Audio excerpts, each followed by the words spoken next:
పార్టీలకు అతీతంగా ఉద్యమ రూపాన్ని ఇవ్వవలసినటువంటి ఒక సంఘటన, హృదయ విదారకమైన సంఘటన, ప్రజాస్వామ్యంలో జరగకూడనటువంటి సంఘటన. నాకు తెలిసి భారతదేశంలో ఇలాంటి సంఘటన జరిగినటువంటి సందర్భం లేదని అనుకుంటున్నా. Subject to the correction. Lockup డెత్తులు జరిగాయి. లాకప్ డెత్తులు జరిగితే శవాల్ని వారి బంధువులకో పేరెంట్స్కో అప్పజెప్పారు.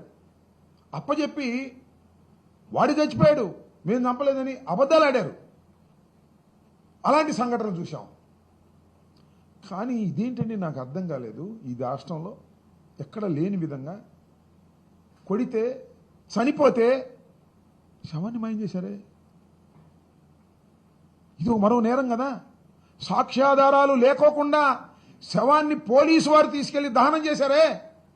మర్డర్ చేసింది పోలీసు వారు, ఏపీ పోలీస్.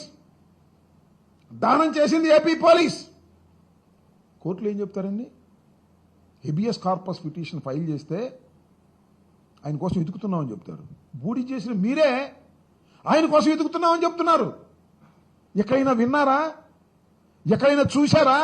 కనీసం ఎక్కడైనా చదివారా?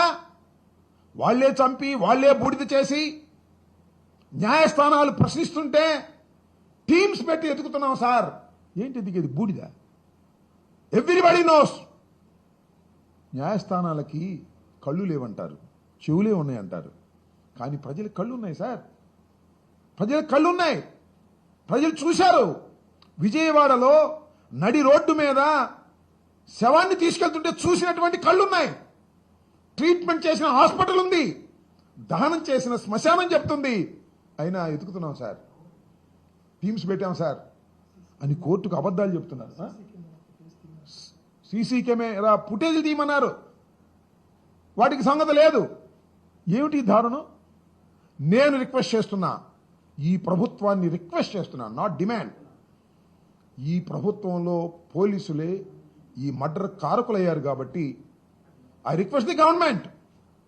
చంద్రబాబు నాయుడు గారు, పవన్ కళ్యాణ్ గారు, ఐఎమ్ రిక్వెస్టింగ్, దీని మీద ఇమీడియట్ గా సిట్ వేయటం కాదు, ఏసీబీ వేయటం కాదు. వాళ్ళందరూ రాష్ట్ర ప్రభుత్వం చేతిలో పోలీసుల ఆధీనంలో ఉంటారు. సెంట్రల్ బ్యూరో ఆఫ్ ఇన్వెస్టిగేషన్ కి ఫిట్ కేసు ఇది. ఇది నేషనల్ గా, నేషన్ వైడ్ గా ఆలోచించవలసిన కేసు ఇది. సిబిఐ ఎంక్వైరీ వేసి ధర్మం చేయండి, న్యాయం చేయండి. ఇది నా కోరిక, నా రిక్వెస్ట్. ముఖ్యంగా I request the Pawan Kalyan గారు. నేను పవన్ కళ్యాణ్ గారికి నేను ప్రత్యర్థి రాజకీయ పార్టీలో ఉన్నా, కానీ నవరంగ్ లేదు, వీళ్ళ బ్రదర్ నాగేశ్వరరావు, వీళ్ళందరూ కూడా కరుడుగట్టిన పవన్ కళ్యాణ్ గారి జనసేన నాయకులు, కార్యకర్తలు. మర్చిపో కాసేపు, జనసేన నాయకులు అనేది మర్చిపో కాసేపు అనుకున్నాం. ఒక మానవ సమాజంలో 23 ఏళ్ల వయసు కలిగినటువంటి ఒక కుర్రవాడిని దారుణంగా పోలీస్ స్టేషన్లో హత్య చేసి ఆనవాళ్ళు లేకోకుండా, ఎవిడెన్స్ లేకోకుండా దహనం చేసి బూడిద చేసిన కేసులు అయినా సరే పవన్ కళ్యాణ్ గారు చేతులు జోడించి అడుగుతున్నా, ఎంక్వైరీ వెయ్యండి, న్యాయం చేయండి, మీరు మాట్లాడండి. మీ వాళ్ళు కాదనుకో, ఒక మానవుడు, 23 ఏళ్ల యువకుడు, భావి భారత పౌరుడు. ఆ తల్లి ఆవేదన చూస్తే ఎంతటి కరుడుగట్టిన హృదయానికైనా సరే, ఎంత మొండి హృదయానికైనా సరే కళ్ళల్లో నీళ్లు తిరగవలసిందే. తల్లి ఆవేదన చూస్తుంటే ఒకసారి వినండి. టీవీలో ఇందాక మాట్లాడారు నవరంగు వాళ్ళ తల్లి, వీళ్ళ అక్క మాట్లాడారు. ఇంత దారుణమైన సంఘటన జరిగితే ప్రభుత్వం మాత్రం ఎదుగుతా ఉందంట. ఏమిటి అన్యాయం? హోంమంత్రి గారు ఎదుగుతా ఉన్నాం, చట్టం తన పని తాను చేసుకెళ్తా ఉంటుంది. ఏంటి చట్టం చేసే పనేనా? మర్డర్ చేసి కాల్ చేయడం చట్టం చేసే పనేనా? సీఏ చేసే పనేనా? నేను మనవి చేస్తున్నా, తమిళనాడులో ఏ విధంగా అయితే మదురై కోర్టు జడ్జిమెంట్ ఇచ్చిందో 9 మంది పోలీసు అధికారులకు ఉరిశిక్ష వేసింది. 2 సార్లు ఉరిశిక్ష వేసింది, ఒకసారి కూడా కాదు, 2 సార్లు ఉరిశిక్ష వేసింది. దానికన్నా దారుణమైన కేసు ఇది. అక్కడ శవాన్ని ఇచ్చారు, ఇక్కడ శవాన్ని మాయం చేశారు. అంతకన్నా దారుణమైన కేసు ఇది. ఆ పోలీస్ స్టేషన్లో ఉన్నటువంటి వారందరినీ ఎంక్వైరీ చేసి ఈ హత్యలో, ఈ బూడిద చేసే కార్యక్రమంలో ఎవరైతే పాల్గొన్నారో వాళ్ళందరికీ చట్ట ప్రకారం ఉరిశిక్ష వేయవలసినటువంటి కేసు ఇది. వేయాలంటే సిట్ వేసో లేకపోతే మరొక సిఐడి వేసో కాదు, అత్యున్నతమైనటువంటి సిబిఐ వేయండి. లేదంటే ఒక సిట్టింగ్ జడ్జి చేత ఆయన పర్యవేక్షణలో విచారణ జరపండి. ఇది భారతదేశంలోనే ఒక సెన్సేషన్ అయిన కేసు. ఇంత దారుణమైనటువంటి కేసు భారతదేశంలో ఎప్పుడు జరగలేదు.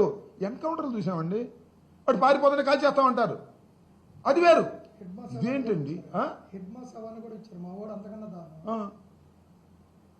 శవాన్ని